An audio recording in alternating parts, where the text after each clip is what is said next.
I would want parents to understand something that the vast majority of the lay population does not understand.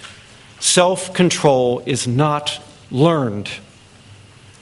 It is not the result of your upbringing and how good your parents were. This is one of the most profound insights from our research on ADHD.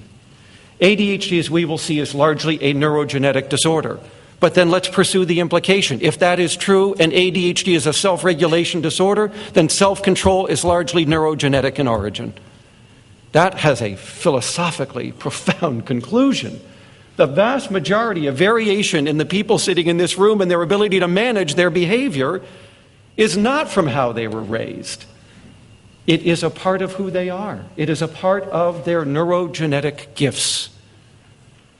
And that is very stunning indeed. That our capacity for regulating ourselves is a neurobiological trait, not some socially learned phenomena that you just happen to pick up from your parents.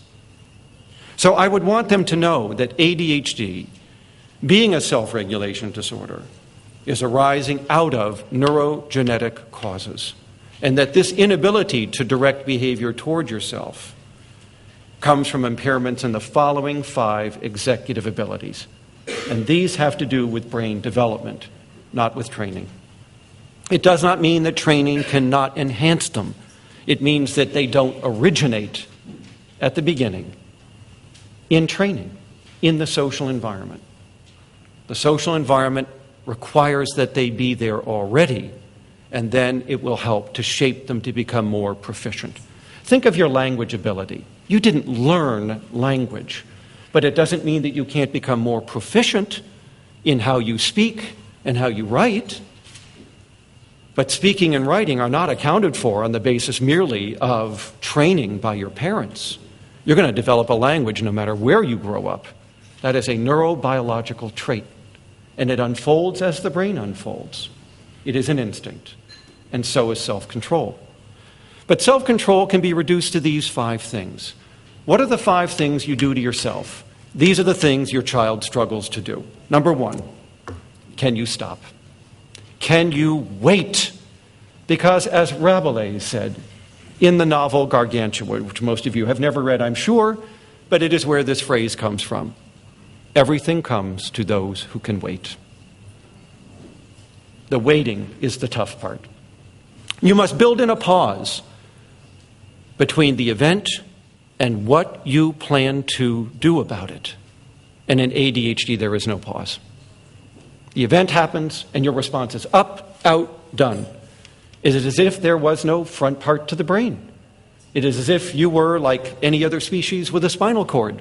Event, response, event, response. Or as in a Gary Larson cartoon, remember The Far Side?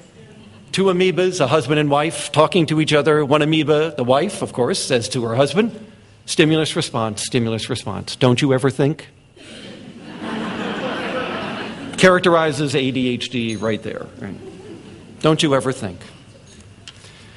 Once you stop, you will engage in 4 subsequent actions. The first is mental imagery. You will recall the past, and you will play a DVD of it in your head. You have a theater in your mind. It is your visual imagery system, the mind's eye. So your child not only cannot stop, they cannot visualize as well as other children. And what they do not visualize before they act is the past, the relevant past.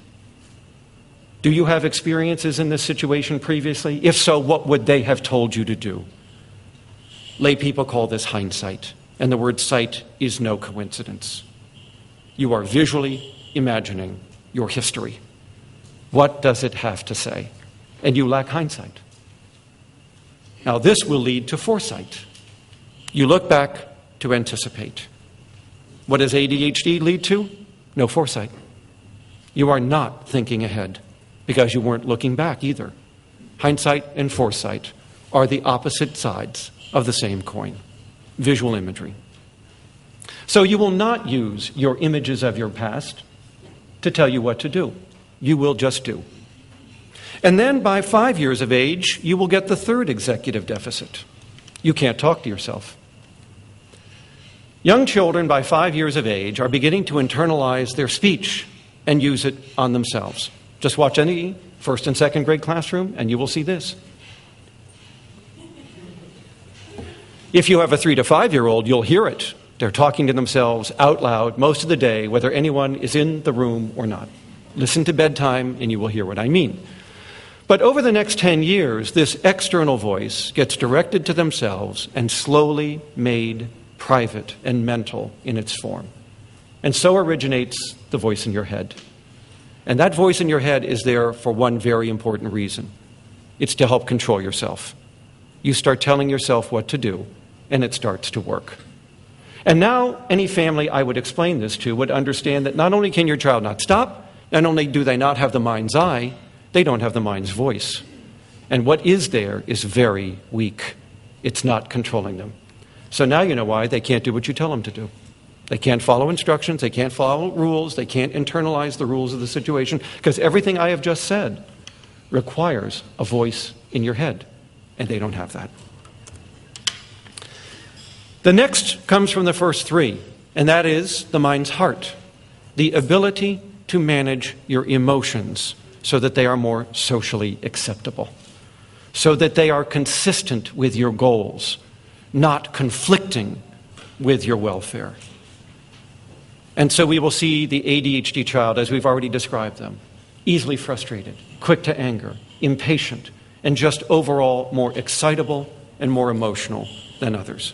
But what gets lost in this explanation is something more fundamental. Our emotions are our motivations. If you cannot manage your emotions, you cannot manage your motivation either. Because the fourth executive ability is the source of self-motivation. Self-motivation is the fuel tank for all future directed behavior. There is no getting ready for tomorrow if there is no self-motivation. So what has the ADHD child lost here? They cannot motivate themselves. What does that mean? It means that you will always be dependent on the environment around you and its immediate consequences for how hard and how long you can work. And if there are no consequences in that context, you cannot work. You cannot persist. You will not get it done. The fourth executive ability now explains to these parents why this child can play video games for hours and cannot do homework for more than a few minutes.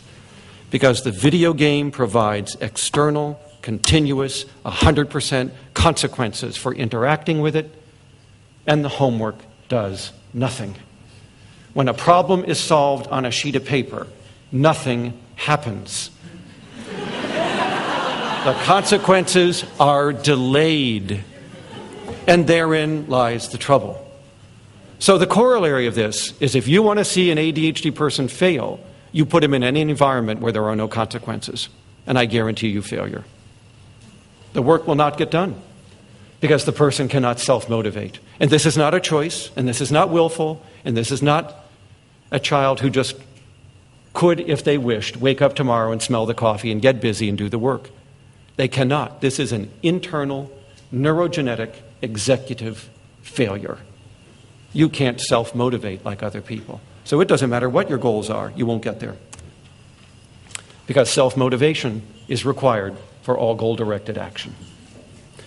The final executive ability, which will not emerge until late childhood in the person with ADHD, is the mind's playground.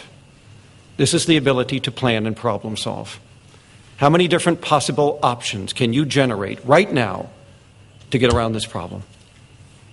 This ability to simulate multiple possible future options is the highest executive function in humans.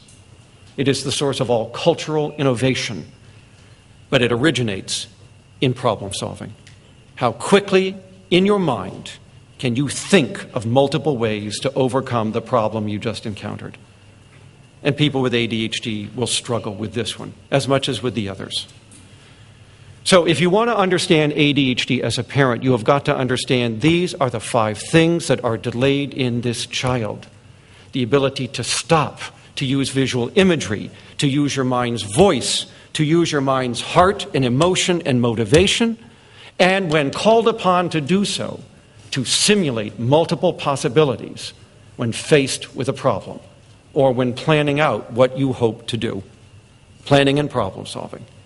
Those are the 5 executive abilities. We know where they are in the frontal lobe. We know that ADHD children have lost all 5 of them. Actually, that's a bit of an overstatement. It's not that they don't have them.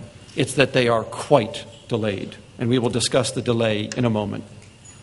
So, ADHD leads you to act on impulse, not resist distraction. You are less able to think back about what you are doing, about the action that lies ahead. You cannot use your hindsight, and therefore your foresight is gone. You do not plan ahead. You live in the moment. This is going to rob you of your sense of time, because the sense of time comes from looking back to look ahead, looking across time and knowing where I'm going. You will not have a subjective sense of time, and that alone is going to be a devastating adult disability. You have the consummate disorder of time management. It's no wonder they're always late. You will not be able to talk to yourself, to reason with yourself, to ask yourself questions, and to remind yourself of the rules that are governing the immediate situation. And therefore, it doesn't matter what people say to you over and over and over again, you won't do it. No amount of nattering by your teacher or your mother will overcome the internal mind's voice deficit. You will not be able to use language as well as other people to regulate yourself. And that is going to also lead you to have a self-motivation problem and a problem with regulating your emotions and with self-soothing when you do become emotional. And then, as we've said, you will have trouble with planning and problem solving. So if you want to know the symptom list of ADHD, this is it. The DSM is but a mere superficial reflection of the most obvious symptoms of these 5 executive deficits. But to truly understand ADHD, you need to know that these 5 are all there, underneath. To refer to ADHD as inattention is to refer to autism as hand flapping and speaking funny. They are the most obvious symptoms of a failure to develop the ability to relate to others as special objects, as humans. And that is what autism really is underneath. The rest of it is just the most superficial set of symptoms. So I would want my family to understand the profundity of these deficits, because inattention hardly captures what is going wrong in development.